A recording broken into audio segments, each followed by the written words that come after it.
So early signs of change are interesting because everyone that we run across at some point has been really stressed out, really tired, really frustrated. And when we get like that, our brains are fritzy. And so when we experience that same thing from the outside, it's easy to look at it and think, well, you know, I've done things like that. But then you start noticing a pattern of it happening. Like it wasn't just once, it's a repetitive kind of pattern. So it's taking an example of something and then it's repeat, repeat, repeat. And typically we only see these things during problematic times, but then we start noticing them when it isn't actually a problematic time. And the kinds of things you might notice is I have a hard time holding on to new data. And I've always been a data person, but now I'm saying, so what time is that appointment? It's like, we've talked about this. What time did I tell you? I don't know, did you say? And it's, oh yeah, it's on the calendar. Well, who put it on the calendar?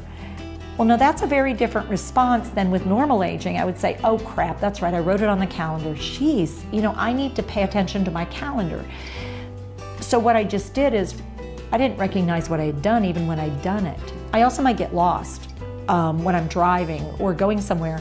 I often do okay getting somewhere, but it's turning around and coming back, and I get off, and then I get worried because how did I get that lost? Well, you know, they had a detour, or sometimes I come up with excuses, and sometimes I'm just scared. I don't know how, they've changed the signs or something.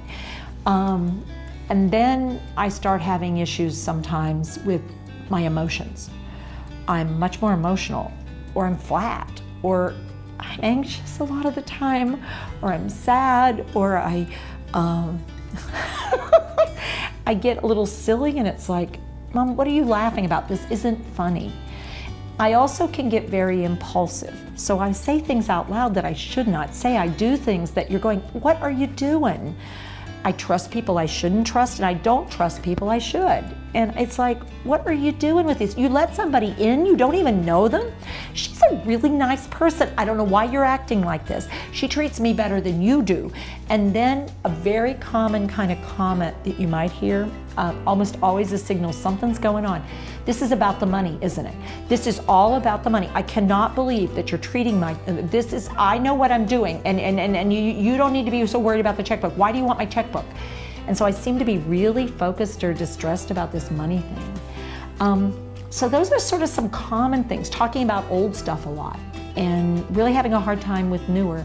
Calling you by my husband's name rather than my son's, you know, your real name, and getting sort of looking at you for a second and going, so what is this about? What are you talking about?